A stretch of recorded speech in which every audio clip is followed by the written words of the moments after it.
It's a pleasure to be here today with a good friend and one of our valued Weil leaders, David Cohen.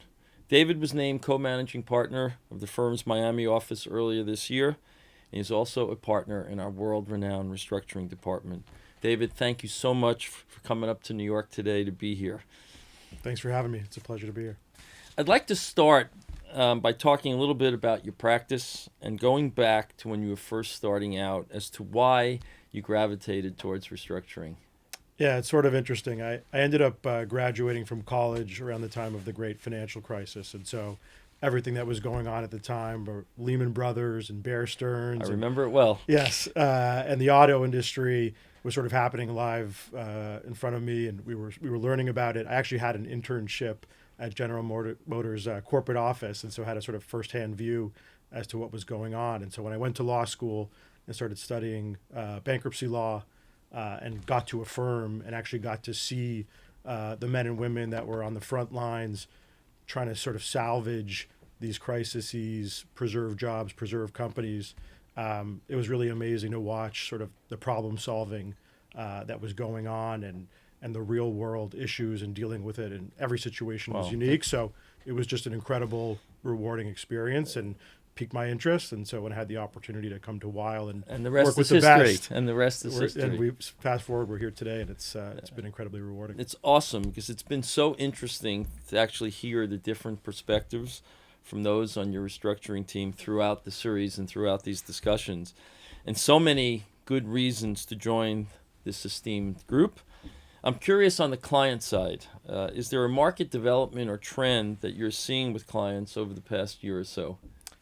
Yeah, it's interesting. There's a lot of talk in the marketplace all the time about liability management and creative solutions like the Texas two-step and companies and issuers doing everything they can to sort of avoid a bankruptcy or a big R restructuring.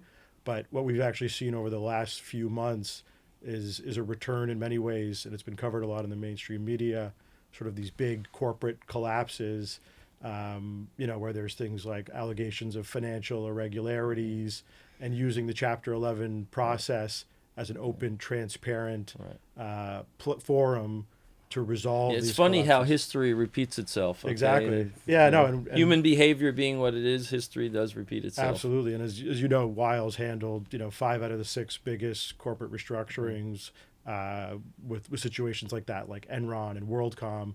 And now we have situations like First Brands and Tricolor in the market that are getting a lot of attention. So yeah, absolutely, a lot of attention. Yes, I think we're Weil is always going to be well positioned to handle those big corporate failures. That's what we've always done best. Well, thank you for that commercial outlook. I want to switch gears a little bit because I want to talk about management roles. And you were recently elevated to co-head of the Miami office.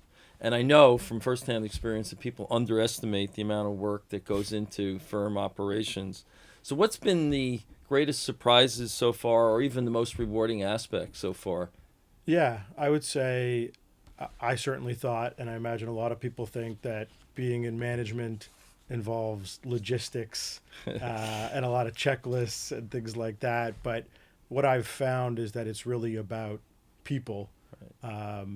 And harnessing and developing a culture. Right, because our assets, as they say, go up and down the elevator every day, and that's the most important part of that leadership. Exactly. And so what I've found is really my job is to harness a culture in the office, make this a great, place where people want to come to work every day, provide opportunities, make sure both the staff and the attorneys, like they always have. There's been a culture that's been developed in the Miami office for 45 years, but continuing to build on it. Yeah, and I know that you and Devin definitely make the office a very warm and feel-good place, which it has been for the last 45 years. In your practice, you encounter lawyers from every top law firm on a regular basis. What would you tell a client or a potential lateral partner that differentiates Weil? In other words, why Weil? I think what I would say is, Weil, like any other top-tier law firm, we have incredible resources, incredible talent across the country and around the globe. I think what we do is we pair that with a spirit of entrepreneurship, meaning we're willing to try and do anything and we really eat, sleep, and breathe our clients' problems. In addition to that, I think there's a real soul and a spirit of collaboration, such that when you work with Weil, you know, we have a team that's integrated that works together all the time, and you have people that are not just partners but are also friends. And so when you clients, I think really, and laterals always remark to me all the time, this is not a group of people that have sharp elbows that are looking to compete with each other. This is a team. And Yeah, I it's think interesting that you said, because Harvey Miller and Ira Milstein would be smiling today to hear you say about thinking that the client's problems are our problems. That was their motto, and it's Absolutely. nice to hear that that has continued on throughout the years.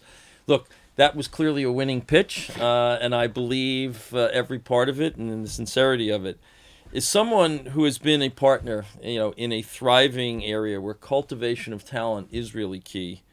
What approach or principles have guided you in developing the next generation of talent, and how do you keep the associates and counsel motivated to be all they can be here at the firm? I think it's a few things. One is bringing people in early.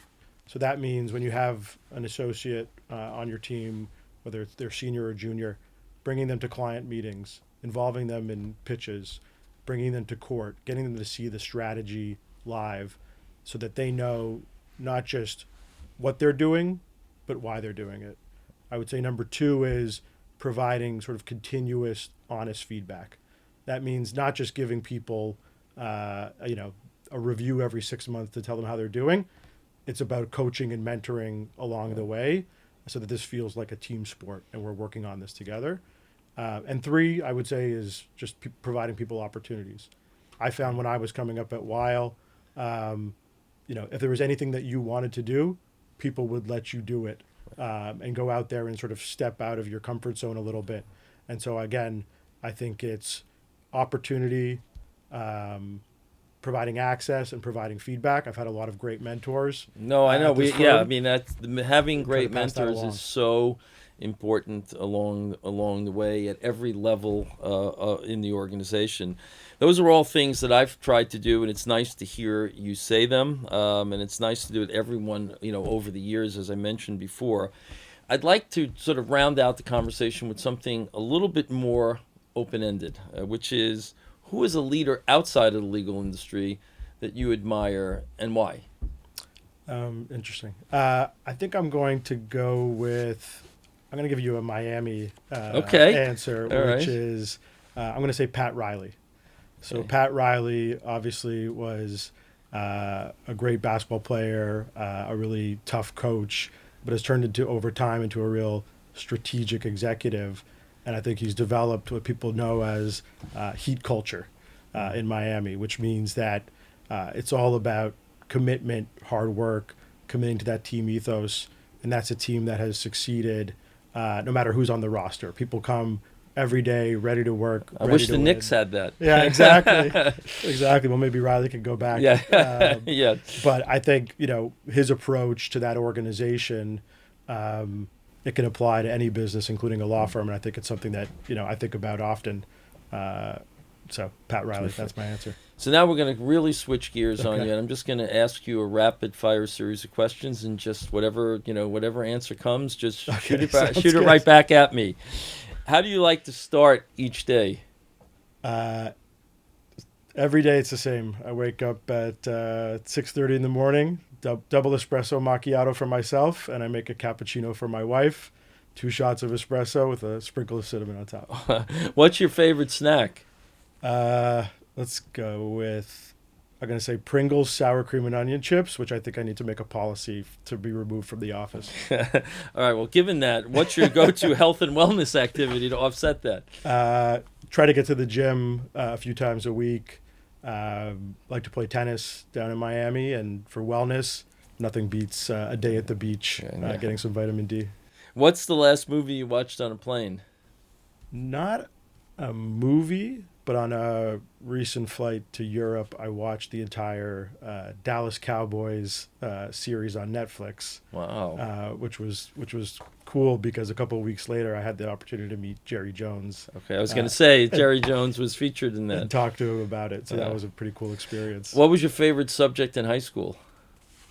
History. What's your peak time of day?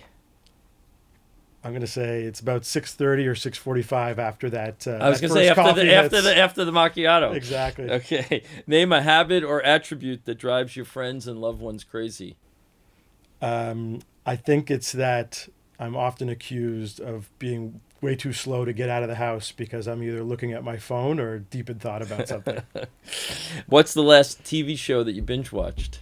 Same answer, the Dallas Cowboys series on Netflix. Name an upcoming vacation or trip that you're looking forward to.